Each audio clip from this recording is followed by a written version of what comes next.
Baldwin says about mission and vision. He says, mission is something that hangs on the wall and says, this is who we are.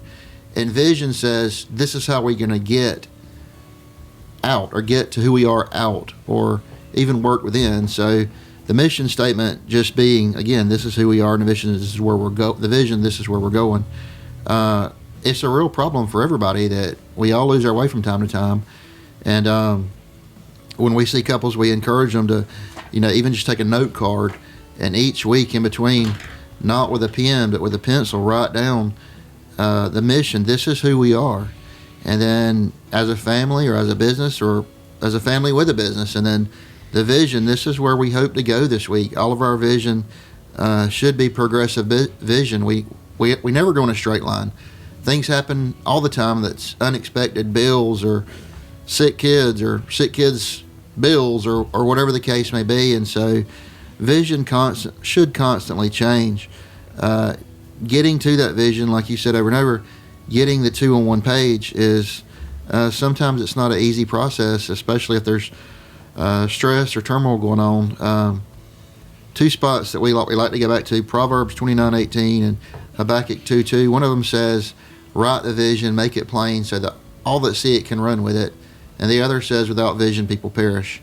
And that's kind of paraphrased the CLT, Chris's little translation of it. I don't think you're going to find that on Bible Gateway, but it just says write it out so people can see it.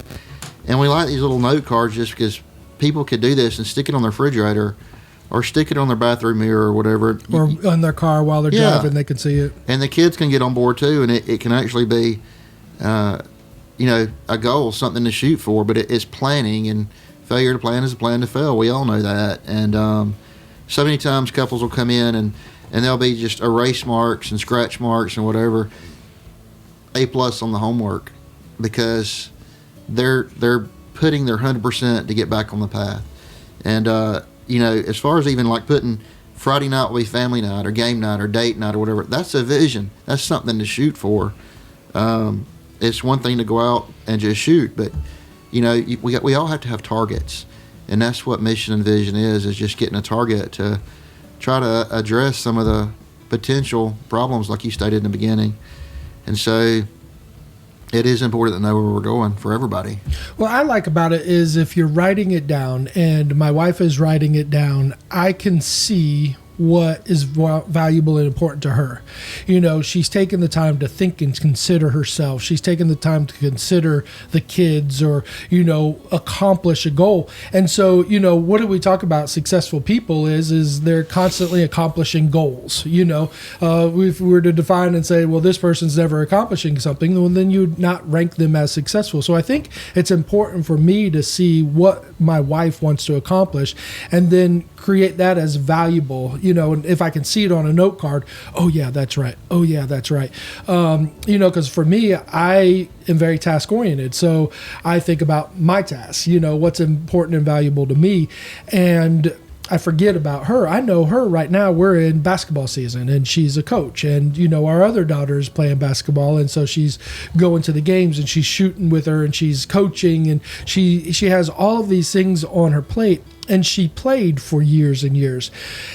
I could look at it and say, oh, well, she's just doing basketball season, and it's not that important. What's important is that I get home and mow the yard. I do this, and I start checking off the list on my tasks. And that's where I like for us to be able to sit down and me to realign and recognize this is her vision of this season, and it's important enough that she's taking the time out to do it. And I need to maybe yield some of my time to allow her more time to do it. I know one of the things that we get into is, she'll be getting ready to go to a basketball game, and she's got 2 kids, and she's got all this going on, and I'm leaving with 2 kids, and she's like, well, make sure the homework gets done. I'm like, what? Because it's new, I'm not the one doing the homework with the kids every night. And so now it's something on my task list, and that wasn't my vision. My vision was I was going to go to the grocery store, or I was going to cook dinner, or I was going to take a nap. And so then she put something instantaneously on me, which is a pressure that how am I going to react to that, right? Am I going to be like, well, no, that's your job? And so I think it's so important to prepare by writing down and talking about it. What does this entail? Is you going to be gone 1 night a week, 2 nights a week, 5 nights a week? Are you going to be gone, physically? Now it's more challenging to her. So now, just to be able to accomplish more things, even physically, is harder on her because of all the time that she's doing with this basketball. But the greatest thing about it is if I am prepared as a husband, I can support her better in it.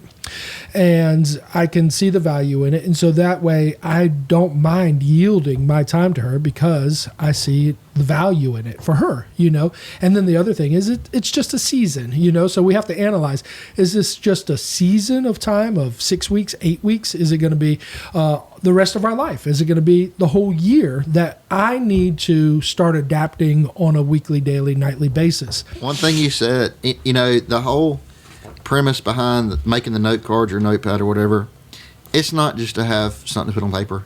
It's about meeting a need.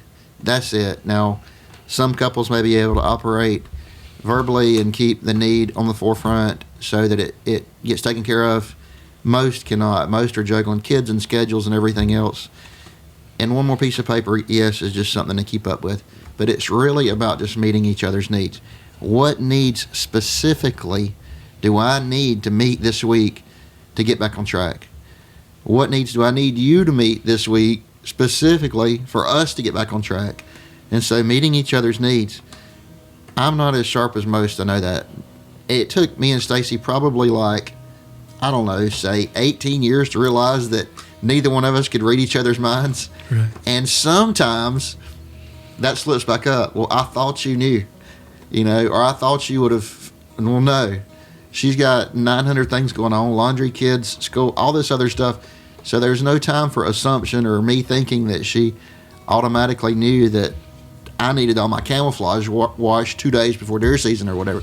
No, that's just a neat little